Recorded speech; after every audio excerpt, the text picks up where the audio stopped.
Resepnya ya kalau kita mau pengen dibiayai kendaraan, yang pertama itu adalah kita pastikan bahwa kendaraan itu kita sesuaikan dengan kebutuhan kita. Kita sesuaikan dengan kebutuhan kita. Apakah kendaraan ini kita akan gunakan sebagai aset pribadi kita untuk menunjang segala aktivitas kita, atau kendaraan ini kita gunakan sebagai sarana investasi untuk sebagai kendaraan produktif. Nah, ini dua sisi yang berbeda tentunya. Kenapa dua hal ini harus kita pertimbangkan? Pertama, karena yang pertama adalah dari sisi biaya operasional yang akan keluar nantinya. Ingat, kalau kita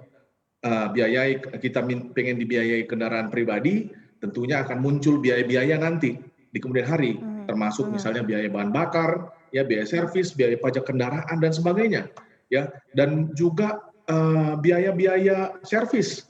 Misalnya kita nggak tahu tiba-tiba kenapa nih aki mobil tiba-tiba swak gitu kan ya, atau mobil kita tiba-tiba harus diservis. Nah, ini merupakan biaya-biaya yang harus kita perhitungkan ketika kita ingin dibiayai kendaraannya. Menurut perhitungan kami minimal ya satu orang debitur itu atau satu customer itu memiliki dana simpanan atau liquid 3 sampai 4 kali dari pengeluarannya sebulan. Ini tujuannya adalah untuk mengcover biaya operasional kendaraan. Begitu juga dengan kendaraan kalau digunakan untuk sifatnya untuk produktif ya, investasi. Jadi kendaraan ini kita gunakan untuk menunjang usaha kita. Nah, ini juga perlu perhitungan yang cermat, bahwa kita harus perhitungkan secara cash flow projection industri yang kita gelutin ini seperti apa ke depannya.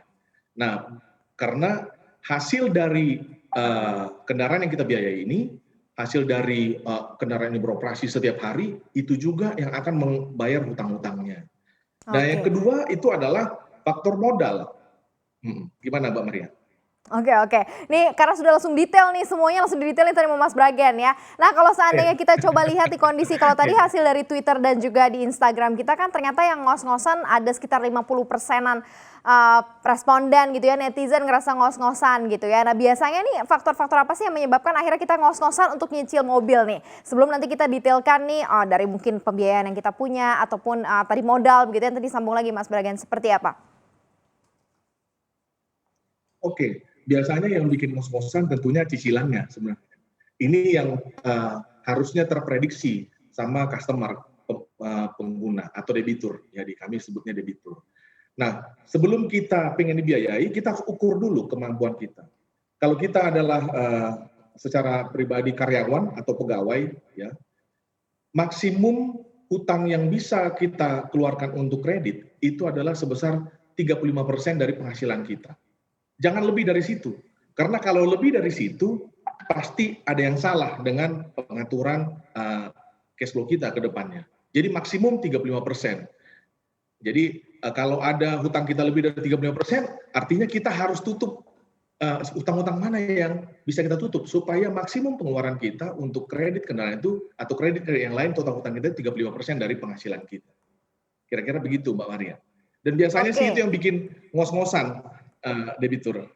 Nah, cuman kan kadang-kadang gini, ketertarikan orang untuk bisa kredit itu kan karena DP-nya murah. Nah, sementara kalau DP murah atau DP-nya kecil ini kan akan sangat berpengaruh terhadap cicilan dong ke belakangnya dan juga lama menyicil, biasanya seperti itu. Nah, biasanya nih apa juga yang harus diperhatikan juga nih terkait mengenai mengambil DP yang murah karena mau ngambil kredit, tetapi ada beban cicilan yang memang cukup tinggi nih Mas Bragen. Oke, jadi memang uang muka itu penting sekali. Ya, uang muka itu penting sekali. Minimum uang muka itu sebesar 15% dari total harga kendaraannya. Jadi maksimum itu bisa mau 30%, 40% itu cukup baik. Nah, efeknya kemana? Seperti yang Mbak Maria sampaikan tadi, efeknya adalah ke total hutang si debitur ini atau si customer ini. Efeknya kemana lagi? Ke jumlah angsuran setiap bulannya. Semakin pendek tenor angsurannya, itu semakin besar nilai angsurannya. Semakin panjang ya semakin kecil. Nah, ini kembali lagi kita sebagai customer ya, sebagai pengguna atau penikmat pembiayaan kendaraan bermotor, harusnya kita melihat kondisi kita. Jangan sampai kita membayar angsuran melebihi dari kemampuan kita.